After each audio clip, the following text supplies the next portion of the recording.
When? I can't remember, and I said at the board meetings. They're pissed off at me because I'm out there telling the members the truth. The local leaderships around this country, these local union halls, are pissed off because they don't want me communicating with the membership. I'm in this race to tell you the truth, to let you know in October when the ballots come out, you're going to have a choice. This race ain't about Fridge and you, it's about you and where you want this union to go to. You can talk about the 22-3 jobs with UPS. We had an arbitration in 1997. You won that arbitration.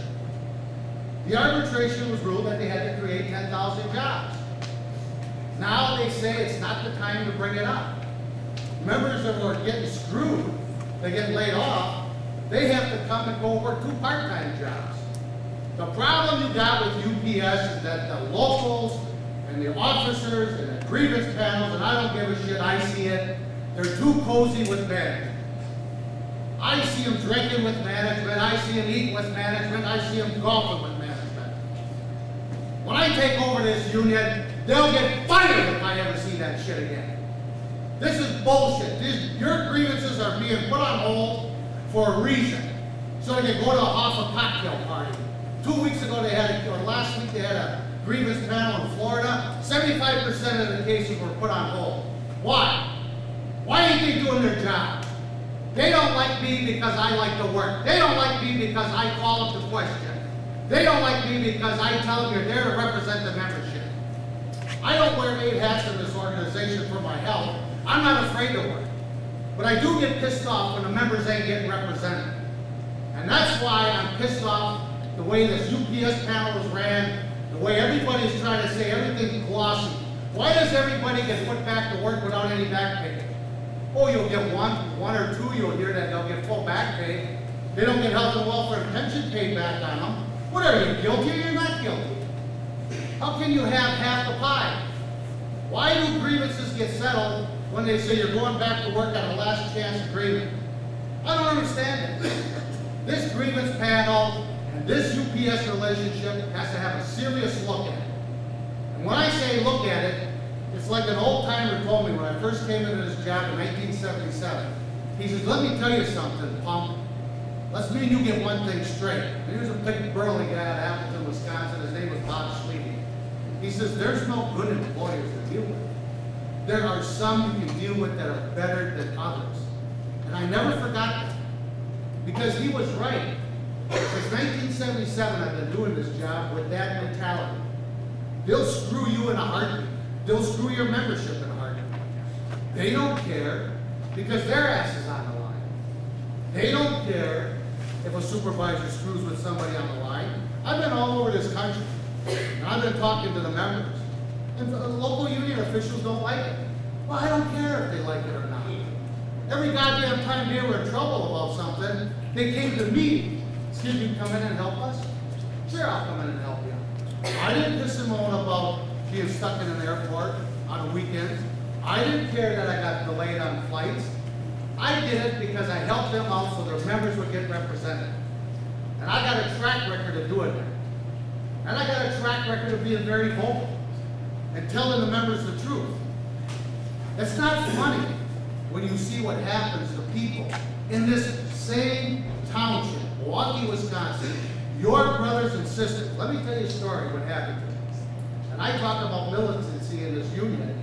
We don't have it anymore. We're weak.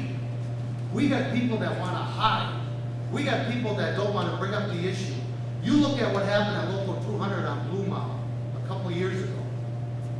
The waste management people elected to strike to fight for their Central States pension. At the 11th hour, management came in and they said to them, we're getting out of the Central States pension. Their withdrawal liability was like $56 million. Local 200 said no. Too many guys are going to get screwed within that 12-month period because of the PPA, the law that George Bush signed into law when he was in office. And what that law means is that if you retire within a 12-month period and your employer gets out, you lost about 60% of your pension. Think about that. Now these guys these brothers and sisters go out on strike. They're in Harley League. They did a hell of a job. These guys were asking for help for 6 months. You hear me? 6 months their contract was expired. The 11th hour, management came in and said, we're going to change course, and what we're going to do now is we're going to propose to get out of your pension plan, and we're going to offer you a Mickey Mouse 401k. That isn't even 25% of what their regular pension was in Central State, as far as I'm concerned. Then what happened? These people strike. They take on Harley Davidson. Now, you gotta remember now, the 6 months they were negotiating, the International was sitting at the table. Mike Gervich, Tom Bempaduto. They were arguing like crazy. Let's get this thing together with all these waste management groups around the country. Who can honor our picket line? In that situation, I came in, and I looked at the situation, and I supported those things. That's what you want to do. Officers, no, you can't strike. Why?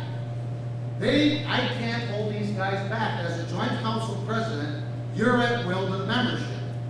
And it wasn't like they were asking for something way high in the sky type proposals.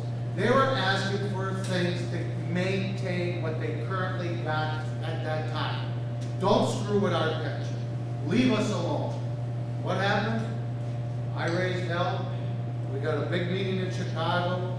There was 15 locals there that we could extend the picket line to support these 240 brave souls on the picket line. And guess what? We had this meeting in Chicago. We were promised all this stuff. We had the city council people lined up. We had the mayors lined up. We had people we were going to strike. We were going to send out the local 200 members with their picket signs, because that's the way the law requires you to do it. And they were going to shut these operations down. 15 locations, Oregon, San Francisco, LA, big hubs. We're going to shut them down. And we were ready to shut them down on a Thursday, leave the garbage sit over the weekend, and go back to work. They had the language to support these 240 people. And guess what the International did? No, we're not going to let you extend the picket lines. After the dog and pony show they gave us in Chicago. Now you know why I'm pissed off. Because I'll tell you why. As a trustee of the Central State Pension Fund, I had to hear cases, which my hands are tied. The law precludes me for doing something for a member when it says you got to slash them this amount of money under the rehabilitation plan that we're currently under, according to the IRS, according to the law. People lost up to 60